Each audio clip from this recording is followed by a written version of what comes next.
Ladies and gentlemen, welcome to this week's episode of What the Health Just Happened, where we talk about all things healthcare, community, business, and life. The goods, the bads, the ups, the downs, the lefts, the rights, and everything in between. And man, we are so fortunate to have on a variety of guests way smarter than we are. Trey, would you agree? Absolutely. And today is no different. I love these intros because I butcher them all the time. Fortune 300 healthcare executive, sales leader, and coach. Best-selling author. We're going to talk about that. Husband, father, hell of a Little League baseball coach. Let me see if I got this right. CEOs and private equity partners hire you to optimize the entire revenue function for maximum enterprise value. That was a mouthful. I can't believe you read it. Oh my gosh. Nigel Green, this is my guy. Let's go. I'm pumped. Welcome to What the Hell Just Happened. I got through that, but my goodness, that was a mouthful. What do you do? What do you do? I build businesses that are actually valuable. Build businesses that are actually valuable. We're going to talk about Little League baseball for sure. Background was healthcare sales. We had talked about addiction recovery centers. What's the journey that got you to this point in Jacksonville?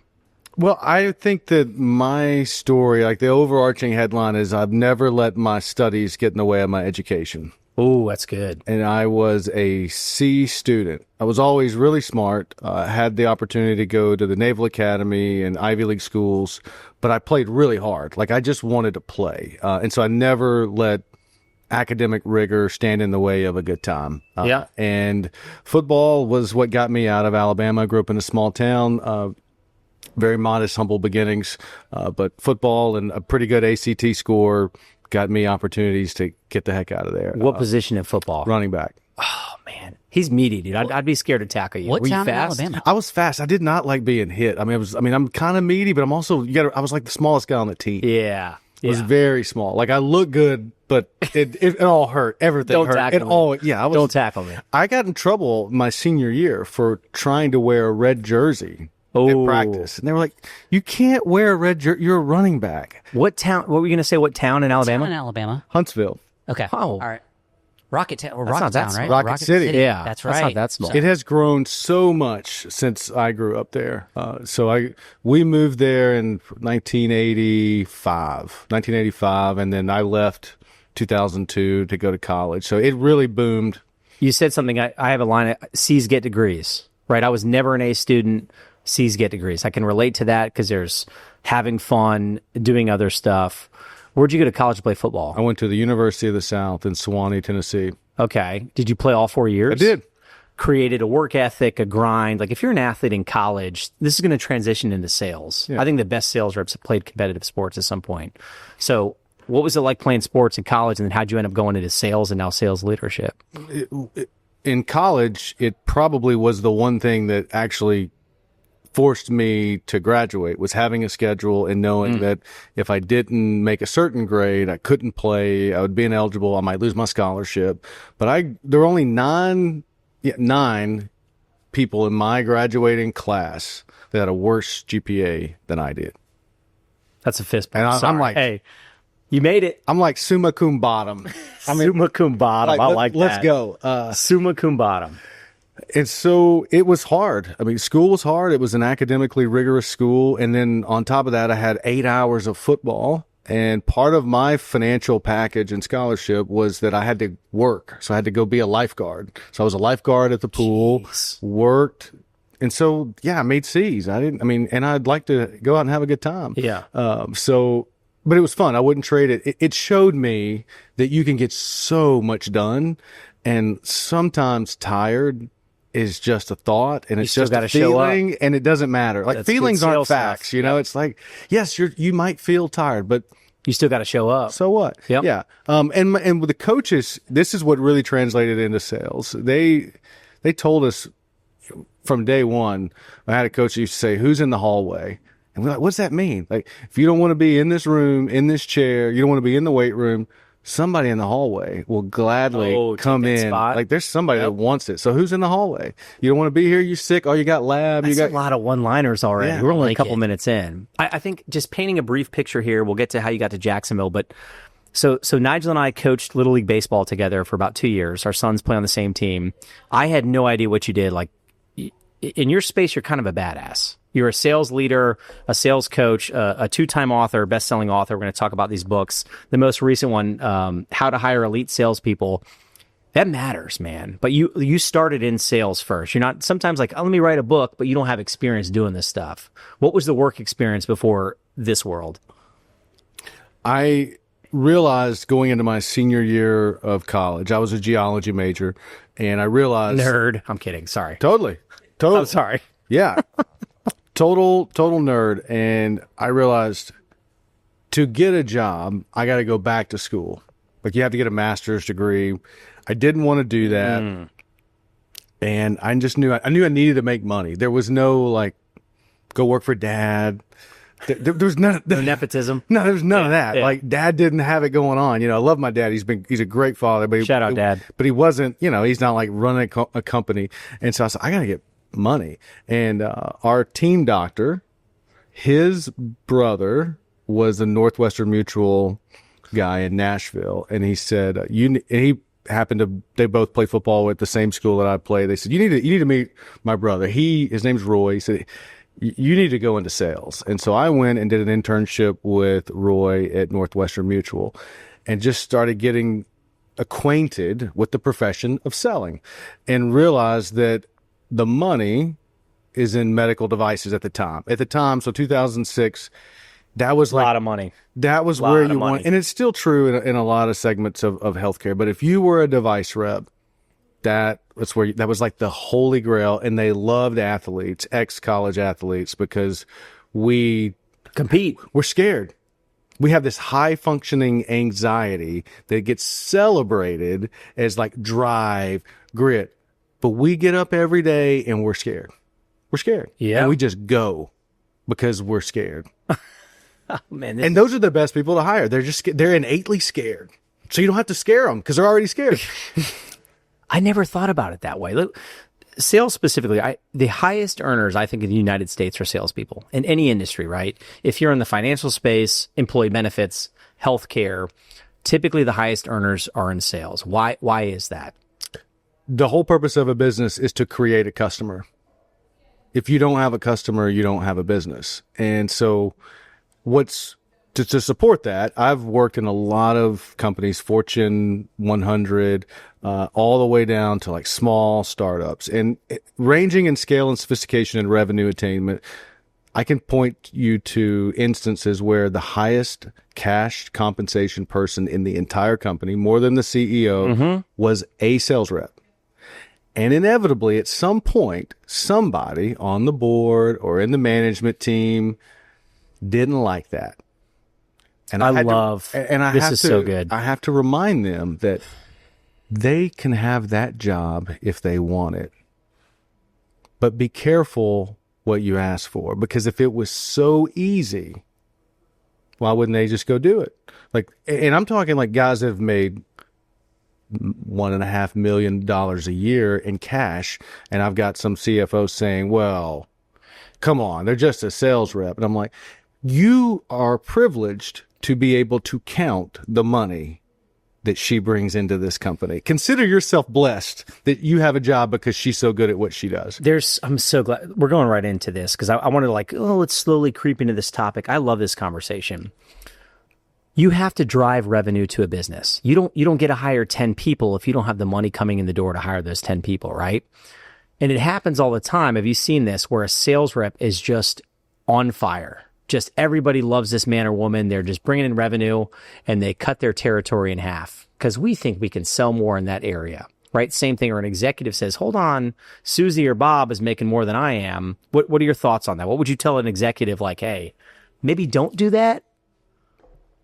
I think the truth's always in the middle, because I can tell you that as many times as I've said, who do you think you are, cutting their territory, moving their cheese, I've said, I think you're overpaying them, and Oh, this is good. they don't actually create the customer. They just close the deal.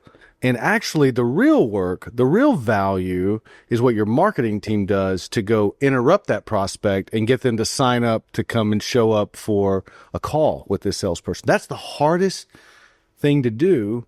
But yet everybody in marketing is just on a salary, and you're going to You're going to sauce the sales team up to just show up to an already scheduled appointment and ask a prescriptive questions. Like, yeah, that's not very valuable. Like AI and a monkey could do that. You think marketing people should be paid more? I think it's not that simple. And that is the answer. And that's why I have the work that I have, is that there are a lot of people that have strong opinions about this. And they don't appreciate the nuance that no business, and you could have been super successful scaling a company, exiting it, running it. That doesn't mean that you have all the answers for this business. And there's a lot of nuance that needs to be thought through if you want to build a valuable company. But what is always true is that no business exists without a customer. And the function, whether it's marketing or sales, that is creating the customer. Do you hear what's happening behind you? Is where the money needs to go. Whoever's creating the customer deserves to get paid. That's good. I'm going to pause that because I do have to acknowledge we're at Ink Brewery here in Jack's Shout out Beach, Ink. and there's a video game behind him, and the claw just dropped down. That was like a nice little moment. We do have to thank my friends at Ink. They have been. I love this place. You talk about me feeling like having a home as an outsider. If it weren't for Aaron and Mikey and Ty and Tracy and the staff here, I mean, this is my home away from home, and these are my people. We love shout outs. Actually, usually at the end of a segment, we'll do shout outs, but we're here in Ink Brewery. We like to pop around locations. You work upstairs. It's co-working. Downstairs is Sweet Brewery and a video game behind you and a big buck hunter behind me, which I love. We might play that game later. The sales stuff. So wherever the money is coming from for a business, that's who should be compensated more. That's a really dumbed down version of what you just said. It's the truth. Yeah. And I should mention too, most of your experience is in the healthcare space, right? That's right. Sales management, sales leadership, selling yourself. Do you think it applies across all industries or just in healthcare? Do I think What you're teaching and providing education for, are you getting picked up by CEOs of companies out? Like, who are you coaching, developing? I am coaching CEOs that have a business that doesn't have like some competitive advantage or barrier to entry, like the big insurance companies, like real businesses that you got to go compete. There's no subsidies. Not a $4 trillion company or $4 billion company. Too big to fail. So like we have real goals. We have to really create customers. I'm on the clock. Time is money, and my identity is creating value and creating customers. That's who I'm for, because I do it every day, and I've done it, and I understand that context matters, nuance matters, and if you can't just come in with the answer without being willing to be wrong and getting really curious about it. But you asked the question, does it apply? I think that it is universally true that Agreed. Customer creation is the holy grail, and you should throw all dollars that you can to creating and keeping a customer. What's also true is that it is so much more easier and cost effective to keep a customer than it is to go get another one. And there's so many businesses that just don't understand that. You're in my head. I was going to say, what do you think's harder, getting a client or keeping a client? I think getting a client is, well, the data says it's like a lot harder. Significantly Significantly harder. Astronomically more difficult. And I see it in my work. It is like really hard. Depending the industry too, like our retention rate in the company 212 benefits, the worst agencies in the United States is an 82% retention rate. Like that's a pretty good retention rate for years on end. What do you think is a good or bad retention rate for a client? That's tough to answer too, depending on the industry, what the product is. I'll tell you what's bad, and I see this. Yeah, let's talk about bad. I'll tell you what's really bad is that I get hired sometimes to go talk to a CEO that has an offering, and they just expect to churn 100% of their customers. They know, like, as soon as we get a customer, we're going to lose that customer. Yeah. It is. Okay, so let me give you some examples of where this shows up, and I find it to be a little bit problematic. A lot of blue-collar service businesses. Roofing, AC, plumbing. Yeah, there's no strategy around retention revenue stabilization, keeping this customer, finding another way to add, like solve a problem for them or add value. But then, those are like blue collar services that are at the consumer price point. Imagine building a business around solving a really complex problem, like integrating technology or developing a custom application, and you just expect to lose 100% of your customers.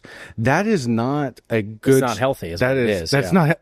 That's not healthy. I told you you're going to start saying that. Yeah, that is not healthy. And so when I started this by saying I build businesses that are actually valuable, and the immutable truths that exist in any industry for those businesses that are valuable is they understand client acquisition, retention. What do you call it? CAC or SAC? Client acquisition costs? How would you pronounce that? CAC, yeah. CAC. Yeah, cost to acquire, yeah. But they understand like the function of acquiring net new revenue, net new logos, and they understand and they have strategies and processes for keeping all those customers that they spent so much money to get. And then they really get this idea that it's so much easier to go back to them and solve a different problem because you've already got the credibility. You've already spent the money to acquire them. So they've got acquisition, retention, and then expansion. And if you don't have an answer for all three of those, you really just don't have a very valuable business. I thought I saw Trey lifting his mic up there. I like putting him on the spot. Customer acquisition costs. You know about that term? I do. But my question was going to be, when you're describing most of these businesses, you're talking about multi-million-dollar businesses, or are you working with companies that are a little bit smaller? My customers have tens of millions in EBITDA.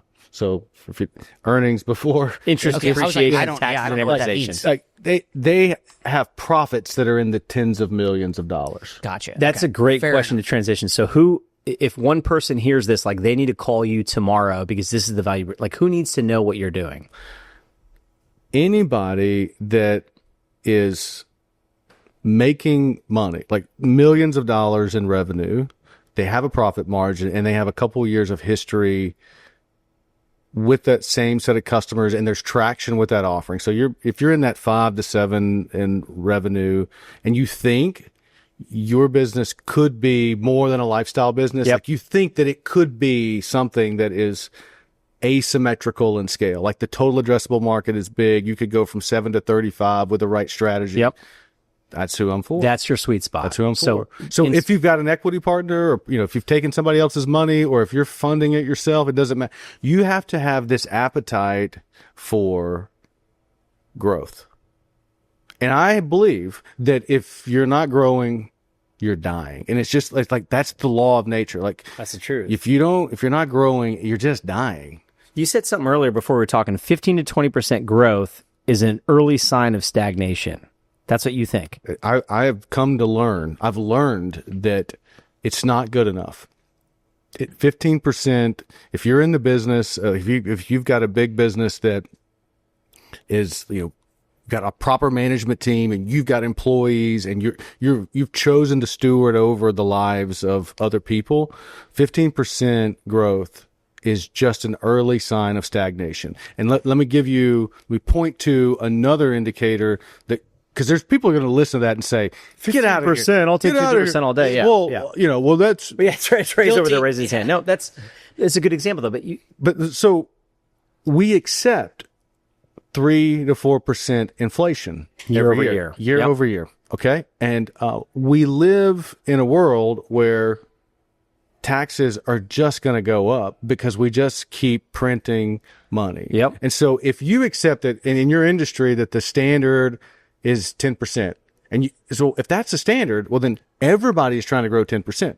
So if everybody grows 10%, that is not like a victory lap. Like you just kept up, coupled with the fact that inflation is 3%. So now your 10% growth is really 7%. Yeah. So what I've learned is that kind of growth, that linear growth and the aspiration and the acceptance, it's not necessarily the growth. It's the aspiration, the acceptance and the thinking that linear growth is okay is an early sign of stagnation.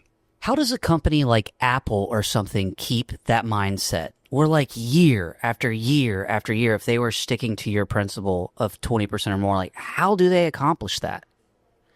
Like, Well, they are too big to fail. Fair enough. At this point. Yeah, That was yeah, that's an yeah. example of too big to fail. I'm trying to And- think of What's also true is that they accomplish that kind of 10, 12% growth because one new offering has to represent an asymmetrical percentage of the growth. So if they don't come out with something new that is 200% of the what it represents 90% of the 10%, the show's over. Gotcha. And so they don't say, well, we have to launch this new offering, or it's okay.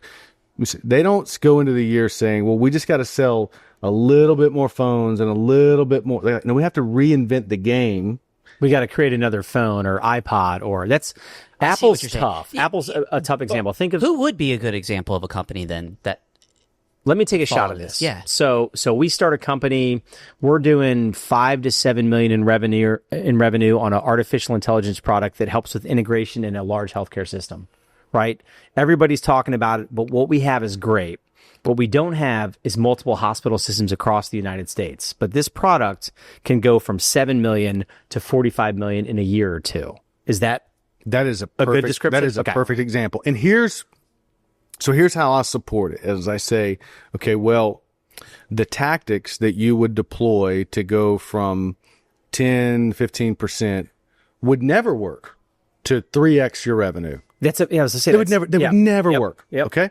This is what you're doing. This is what what- is that noise, by the way? Is that the game? Sorry, I love it. I love it. Did you hear that?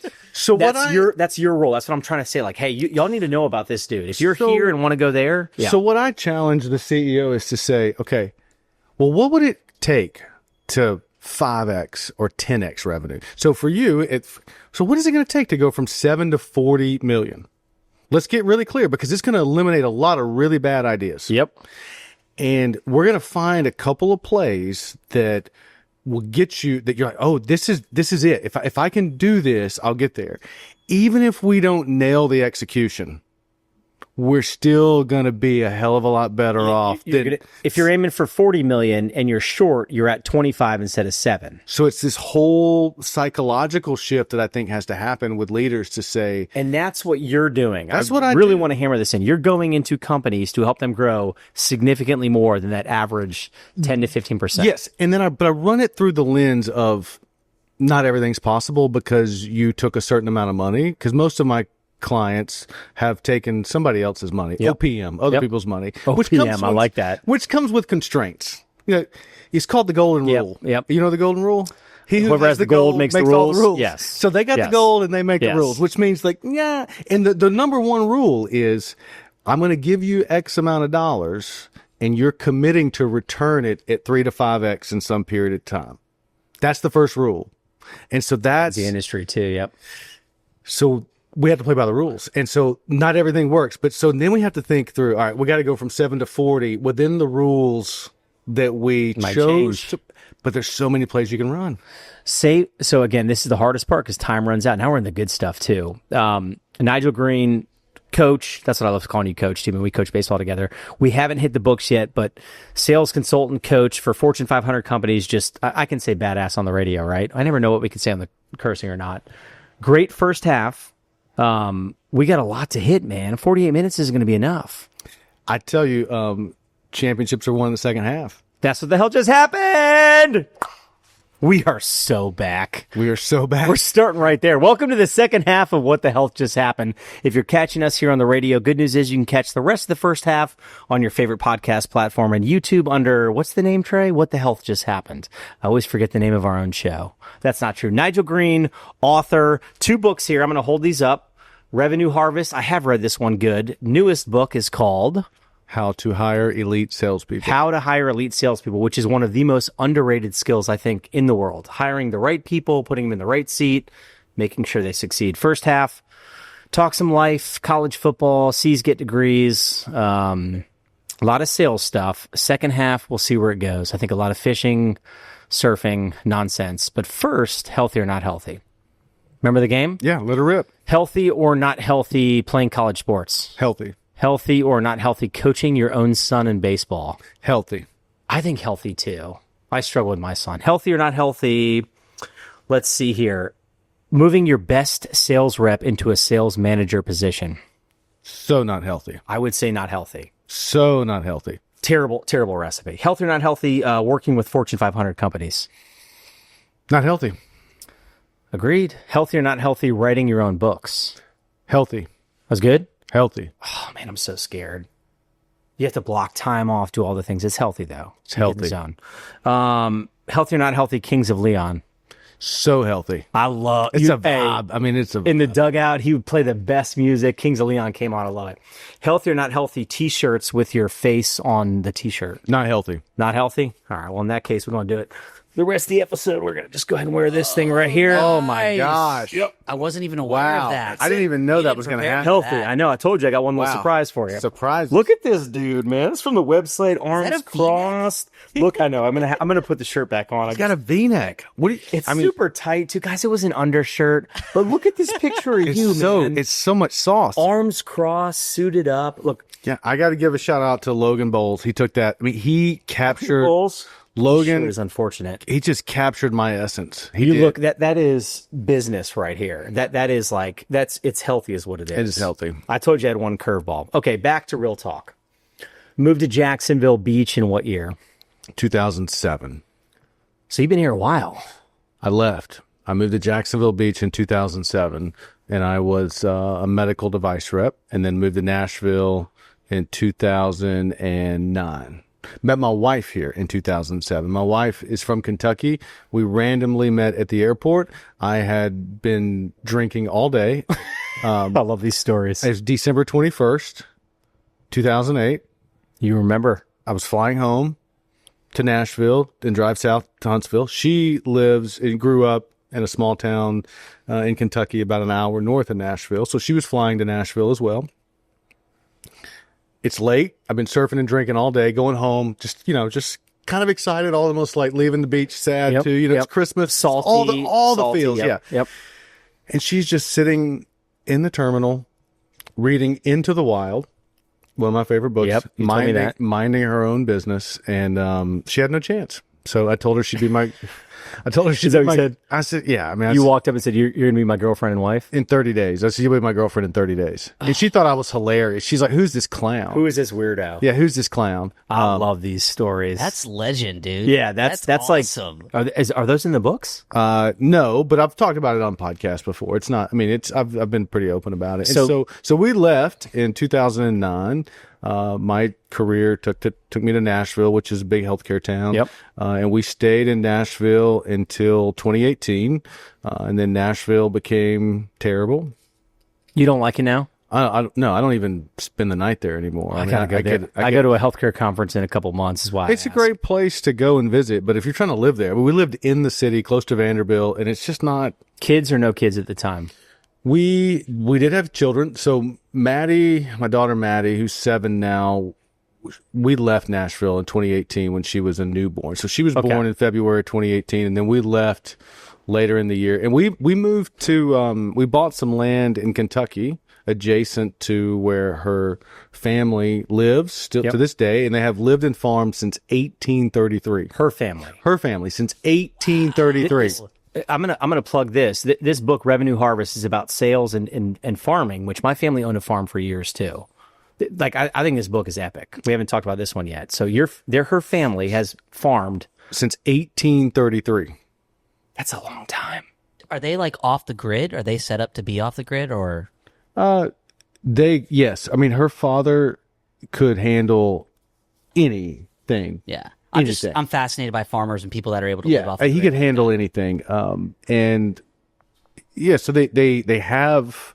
It's one of those places where they have this cabin, and if you step out on and it's a log cabin, everything you would expect, right? I mean, it's deer camp. There's a wood burning stove. You step out of the front porch. You don't know if it's 1825 or 2025 because you can't see anything but just It sounds like heaven Nature. to me. Yeah, it sounds pretty awesome, nice. man. Yeah, but it ran its course. We got to the place where the kids needed to be stable. We were bouncing back and forth. We bought a house here during COVID. We bought a house in Jax Beach because everybody moved to Florida. There was a lot. Every house in Jax Everyone Beach moved sold. to Nashville, though, too. Yeah. Right? Well, I think for different reasons. Yeah, I think everybody moved to Nashville to get out of like Chicago and New York, which sent all of us Nashvillians to Florida. Yeah. Yeah, We so- just say don't New York up our Florida. That's what I say. So we bought a house here in 2020, and we're bouncing back and forth. And then the schools were like, you gotta like pick. You can't like just miss a month of school. This isn't gonna work. Yep. And so we talked to the kids, and they were like, let's go to Florida. We're gonna miss it here, but let's go to Florida. So July of 23, we moved here full time. So I got to mention too, because we love shout outs. Shout out to your wife. We can name names or not. My son Everett, my oldest son, loves his son. Like It's Foster. Yeah, like they're yeah. foster. Yeah, they're like immediately. And then baseball this year is like, hey, can I get you and Everett on the team? I was like, please get me on your team, right? And then your daughter's 7, so my daughter's turning 7. It's just it's really cool. You know, baseball baseball grime. Oh, yeah. He asks me questions all the time. His son's playing ball. I'm like, you got to go through this. It's going to happen. But anyway, so moved back to Jacksonville. You said July of 23. 23. So almost 2 years. Ocean fishing. Like you're an outdoors guy. You'd mentioned what would you pick first, surfing or fishing? Surfing. You do that first. Yeah. You can apply both of those to sales. How would you do that? Well, so one of the things I ask, and I cover this in the new book, I run a very unique interview process. Salespeople are really good at interviewing; it's their job, and they're better. They're better than The you. best. And so, the job of the interviewer, when you're interviewing a salesperson, is to interrupt the script. They're actors playing a role. Yep. So you got to interrupt them. And so one of my interviews that I do is intentionally designed to just throw them off. And so one of the questions I ask is, so tell me how you compete outside of work. And they kind of look at me like, what do you mean? Good question. I'm like, I like that. don't tell me you get up and go for a jog. Don't tell me you like to play Sudoku or you're in a book club. Like, tell me how you compete. Like, what are you pursuing outside of your vocation that's really hard and you're trying to be elite? And if they don't have an answer to that, That's a great question. if they don't have an answer to that, it's done. So, and here's why. I learned this when I didn't even realize that I knew this to be true when I was playing football, that football made college easy. And here's why. So what? You got a test tomorrow. Imagine having to go work a shift as a lifeguard, go watch film, go to practice, lift weights, then take a test. Yep. Like, imagine all of that. So school was not the hardest thing that was going on in my life. So but I didn't realize that was the lesson that I was being taught until when I got finished playing football and I felt lost in the professional world. Because you had no structure, no grind. No, I had plenty of structure.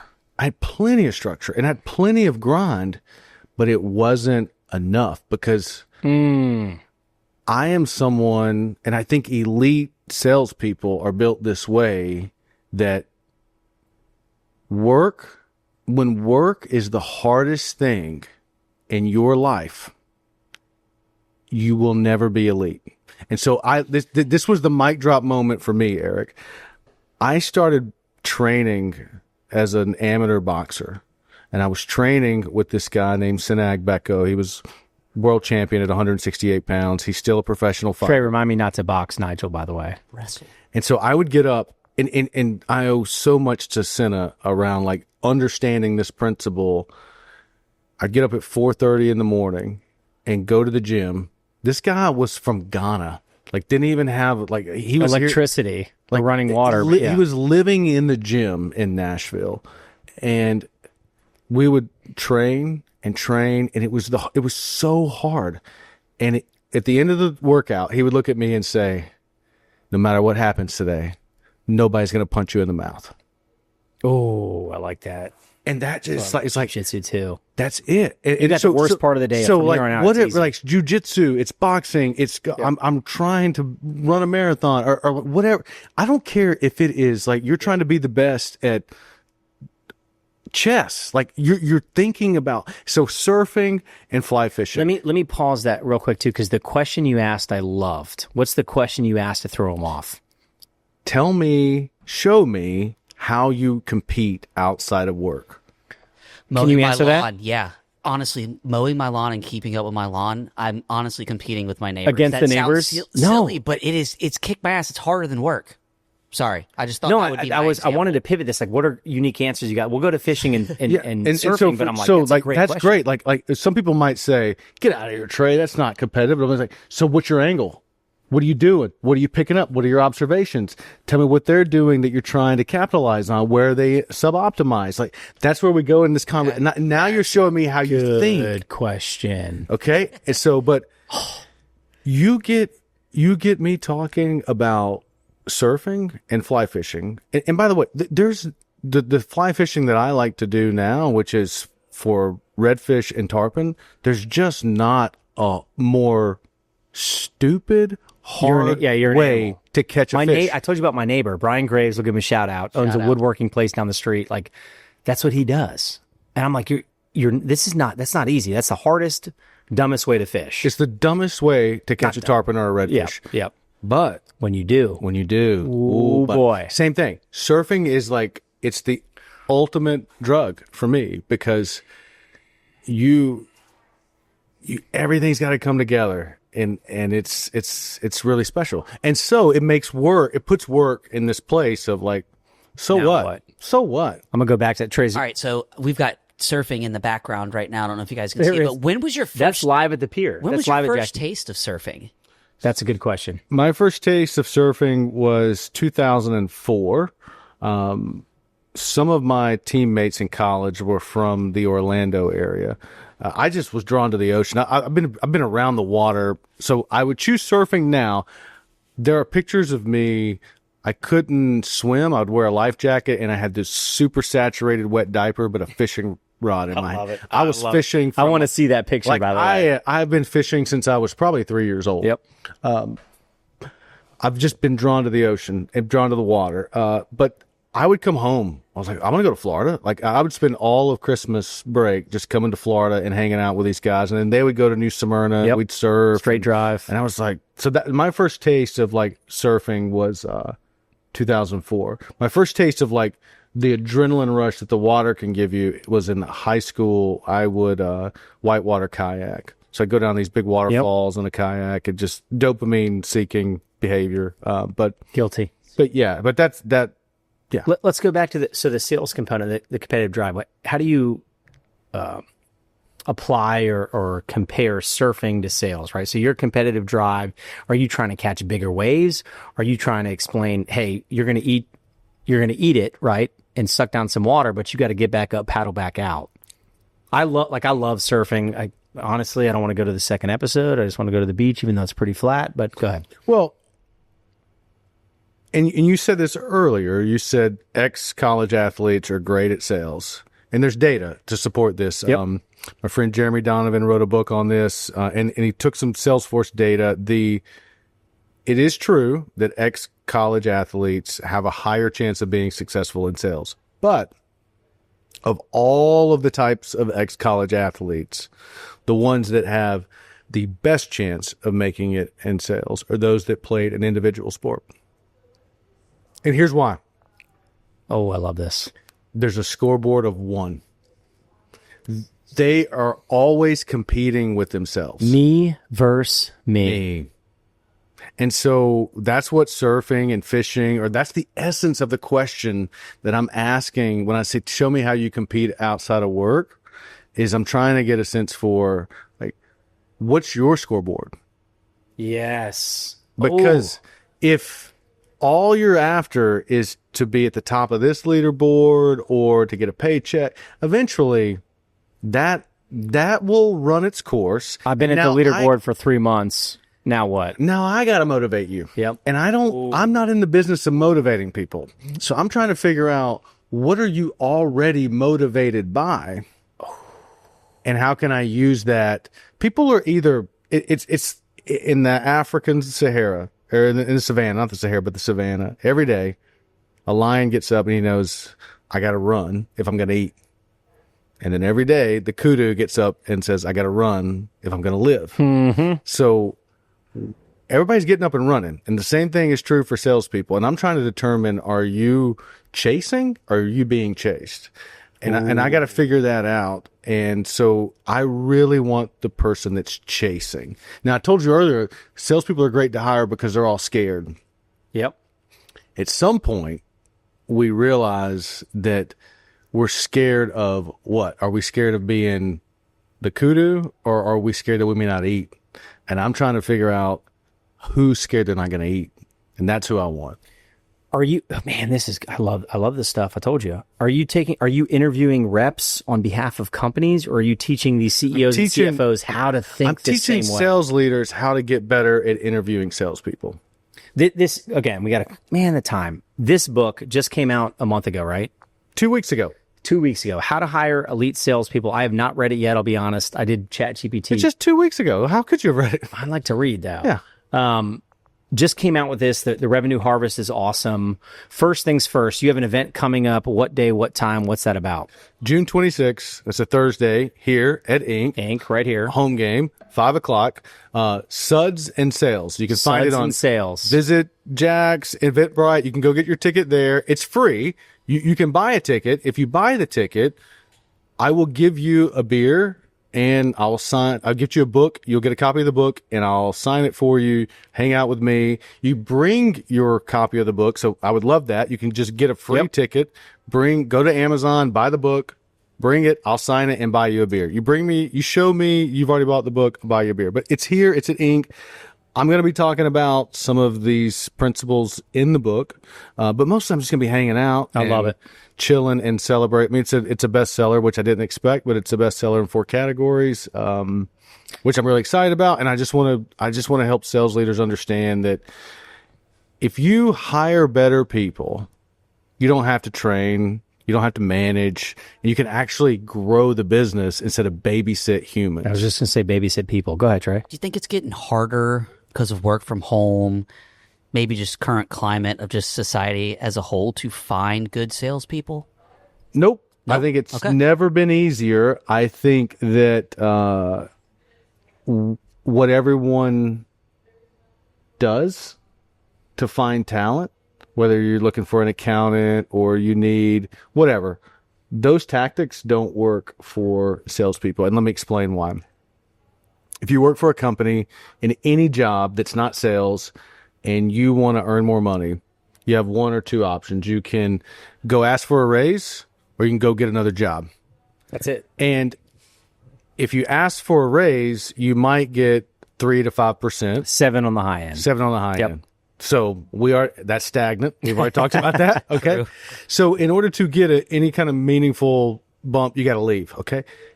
If you are a good salesperson, you're only interviewing for a job if you can't sell. And so the elite salespeople can just go get a raise. They can just put their nose down, go sell more stuff, and make more money. Now listen, there are going to be some exceptions to the rule. But what's also true is they're not going to, really good salespeople, if they find themselves in a situation where somebody moved their cheese, we talked about that earlier, they're trying to play games on the comp plan, they don't interview for jobs because they've got a network and they go find it. So someone headhunts them. The soundbite is when you go and post a job for salespeople, you're going to get a bunch of 200 applicants. A bunch of them, and they're going to fit in one of 2 categories: can't sell, haven't sold. The elite salespeople do not apply to jobs. So why would they? So good and so accurate. So I'm going to call out my industry, right? Employee benefits. You can see. Again, I don't care if this airs. Payroll companies, they bounce every 2 to 3 years, company to company to company to company. And they go in that interview room and they crush it because that's what they do. And then you start from scratch because you have a non-compete, so you can't bring your old clients. So then in 2 to 3 years, mark my words, I'm going to see you go to that person over there. I could give you a list of names of companies that do it. But you said it. When people apply to these positions, they're one of 2 things. What do you say? Can't sell Haven't sold. or haven't sold. The best salespeople are getting headhunted or writing their own ticket. Correct.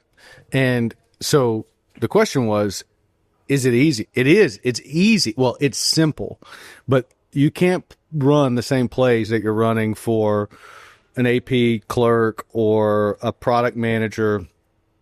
You have to go interrupt them being successful. Yep. And that's a whole different animal. And I talk about it in the book. And if you come to Inc. on Thursday, the 26th, you'll get Suds to hear and me. Sales. I love that. Suds and That's a fun Sales. name. You'll get to hear me just riff on it. And it'll be fun. I should mention, I feel guilty. I was supposed to come to that and ask you some questions. My mom is graduating. It's a surprise party. I don't think she'll hear this before then, but 45 years at Merrill Lynch as a financial advisor. It's amazing. That's a long career. That's a long career. Okay. Couple minutes left. Anything you want to add? This book, I cannot wait to read it. Suds and Sales, June 26th, right here at Inc. Doors open at 5. Distribute it. We're going to tell all our people in sales. I'm going to tell I want Danny to come to this, Joey to come to this. Anything you want to add? Shout outs. How mediocre of a baseball coach I am. Like, what do you want to chime in here? No, I think you're a great baseball We had a coach. good time. We had a good time. I think I got a funny one. Can you kick your shoe up on this? Oh, table yes. real What quick? does he got? I want to know what shoes those are. Are they good? I've never seen those before. these are Olakai. Oh, I get targeted ads for those. Fishing brand? So they're Hawaiian, so they're like a water lifestyle brand, and these are their tennis and pickleball shoe. You're a pickleball guy?